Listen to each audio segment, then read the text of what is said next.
हिंदू मुस्लिम सिख ईसाई भाई भाई, लेकिन ये मुहावरा बड़ा अच्छा लगता है। इसका अनुसरण करना बहुत ही कठिन है। नमस्कार दर्शकों साथियों, मैं हूँ शशि शर्मा, आप देख रहे हैं दबंग खबरें।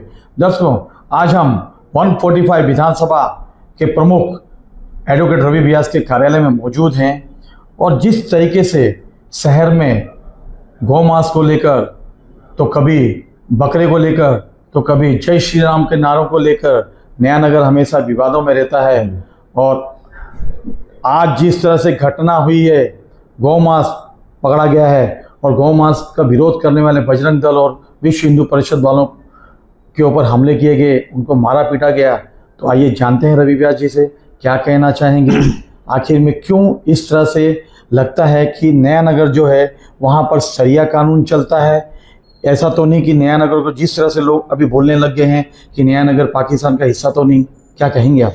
देखिए, ये हमारा भारत देश है, हिंदुस्तान है और यहाँ पे सभी रहने वाले हिंदू हैं।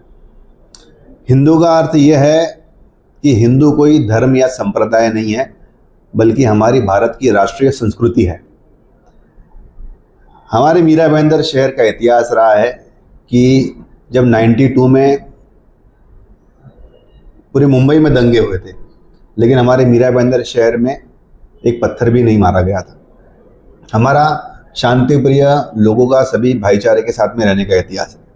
लेकिन आप देख रहे हैं कि पिछले कुछ अरसे से मीरा भाईंदर शहर पे दाग लगाने का प्रयास कुछ चंद जिहादी विचारधारा के लोगों के माध्यम से किया जा रहा है और जिसका खामियाजा हमारी मीरा भाईंदर शहर की आम जनता को भुगतना पड़ रहा है।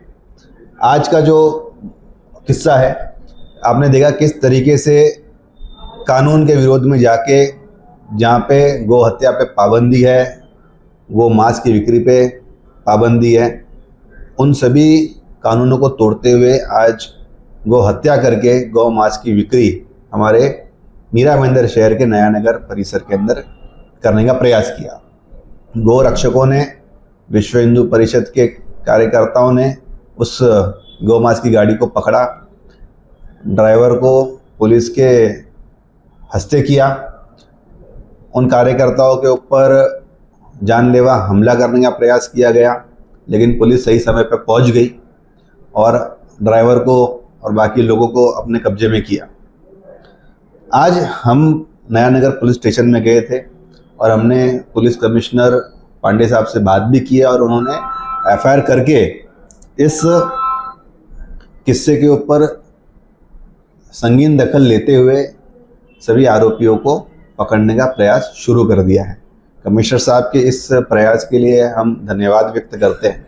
लेकिन साथ साथ में शशि भाई, आपके चैनल के माध्यम से मैं एक बात कहना चाहूँगा जिम्मेदारी के साथ में, कि मीरा भाईंदर शहर में धड़ल्ले से और बेखौफ होकर कुछ कसाई हमारी गौ माता की हत्या करते हैं और अपने केवल आर्थिक फायदे के लिए कहीं ना कहीं गौ मांस की बिक्री करते हैं। अब गौ मांस की बिक्री जब हो रही है तो स्वाभाविक बात है कि खरीदने वाले लोग भी हैं यहाँ पे, और इतना बड़ा व्यापार, लाखों का व्यापार यहाँ पे किया जा रहा है, तो इसमें कहीं ना कहीं पुलिस प्रशासन के कुछ कर्मचारी और कुछ निचले स्तर के अधिकारियों की मिलीभगत के बिना ये काम संभव नहीं है। क्योंकि इतने बड़े बड़े टेम्पो आते हैं और टेम्पो के अंदर इतनी बड़ी मात्रा के अंदर जब गौ मांस ट्रांसपोर्ट किया जा रहा है तो स्वाभाविक है इसकी सूचना कुछ पुलिस अधिकारियों को और कर्मचारियों को होनी ही चाहिए थी, और उसके बावजूद भी ये कार्य हो रहा है। आज एक तरीके से बड़े ही ऑर्गेनाइज तरीके से ये गौ मांस की बिक्री का सिंडिकेट, मैं कहूँगा, यहाँ पे बनाया गया है और एक ऑर्गेनाइज क्राइम के रूप में इन सभी कार्यों का अंजाम दिया जा रहा है। गाय माता को हम सभी भगवान का दर्जा देते हैं, उनमें 33 कोटि देवी देवताओं का वास होता है, और गाय एक पशु नहीं है, वो जीता जागता एक ईश्वर का स्वरूप है, जो कि उनके जन्म से लेकर मृत्यु तक उनके द्वारा हमें दिए गए पदार्थों की बात हो या उनके शरीर से जो दिव्य ऊर्जा निकलती है, उससे पर्यावरण की भी रक्षा होती है। साथ में जो उनके औषध होती है, उन सभी का प्रयोग हमारे जीवन के अंदर बड़ा ही उपयोगी होता है। लेकिन फिर भी कुछ राक्षस प्रवृत्ति के लोग गौ माता की हत्या करते हैं और अपने केवल मुनाफे के लिए ये नीच कार्य करते हैं। हम इसका निषेध करते हैं। रवि जी, कुछ वीडियोस से उसमें जिस तरीके से नारे लगाए जा रहे थे, अल्लाह अकबर, जिस तरह से बुलंद नारे की आवाज़ वहाँ पे आ रही थी और माहौल को एक बनाया जा रहा था, माहौल बनाया जा रहा था कि दंगे का माहौल बनाया जा रहा था। और शम्स मस्जिद जो बहुत ही बड़ी मस्जिद है नगर की, उसके ठीक बगल में इस तरह से गौ मांस काटा जा रहा था, गायों की हत्या हो रही थी।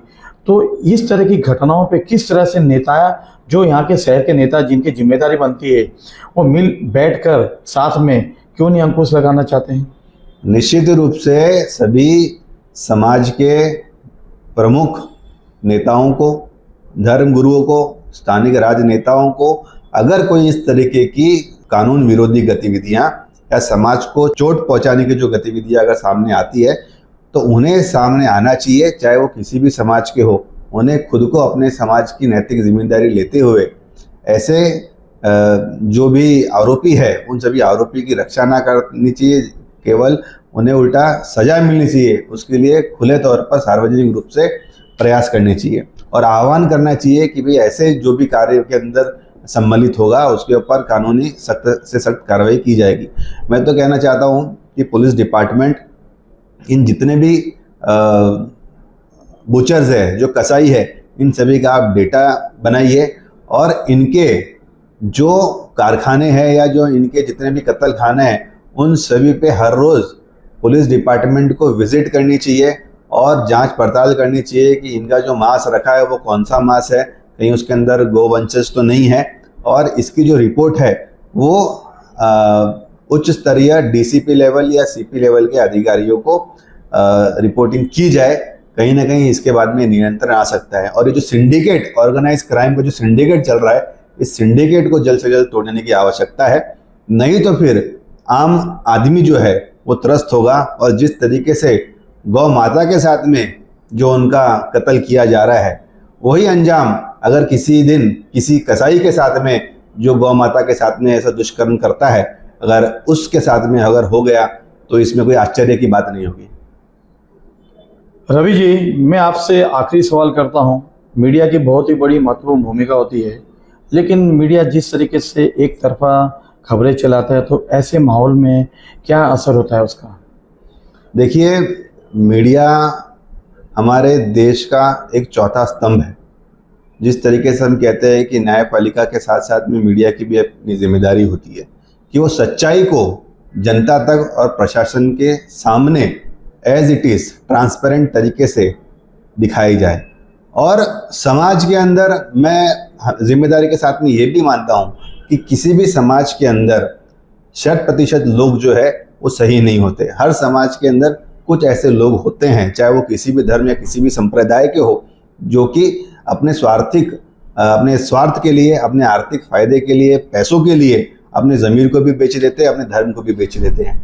लेकिन उन सभी जो भी समाज के अंदर एलिमेंट्स है जो कि देश विरोधी, समाज विरोधी या धर्म के विरोध के अंदर जो ऐसे गैर कानूनी कार्य करते हैं, उन सभी के खिलाफ निडर होकर और आवाज़ उठानी चाहिए। और मीडिया को भी, चाहे वो हिंदू हो, चाहे वो मुस्लिम हो, चाहे वो सिख हो, चाहे वो ईसाई हो, अगर कोई गलत काम करता है तो उस गलत काम को उजागर करना चाहिए और उसे सख्त से सख्त सजा दिलाने का काम करना चाहिए।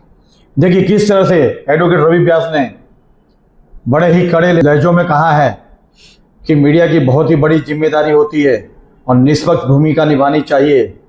मुजरिम जो होता है उसकी न कोई जात होती है, न धर्म होता है, उसका काम तो सिर्फ गलत काम को अंजाम देना होता है। तो हमारी सभी से अपील है, नागरिकों से भी अपील है कि अगर इस तरह के कृत्य अगर आपको आपके आसपास के परिसर में नज़र आते हैं तो ज़रूर स्थानीय पुलिस स्टेशन में आप इन्फॉर्म कीजिए, क्योंकि हमारे मीरा भाईंदर में आज दिन तक कोई दंगों की आग नहीं फैली थी। और दंगों की आग फैलाने के लिए कुछ लोग हैं जो चाहते हैं हिंदू मुस्लिम को बांटना, और उसी के नाते ये ऐसे कृत्य करते हैं। ऐसे कृत्यों पर रोक लगनी चाहिए और यहाँ के पुलिस प्रशासन को भी कड़ी से कड़ी कार्रवाई करनी चाहिए, जिस तरीके से एडवोकेट रवि व्यास ने पुलिस प्रशासन से गुजारिश की है। कैमरामैन प्रभात मेरे के साथ शशि शर्मा।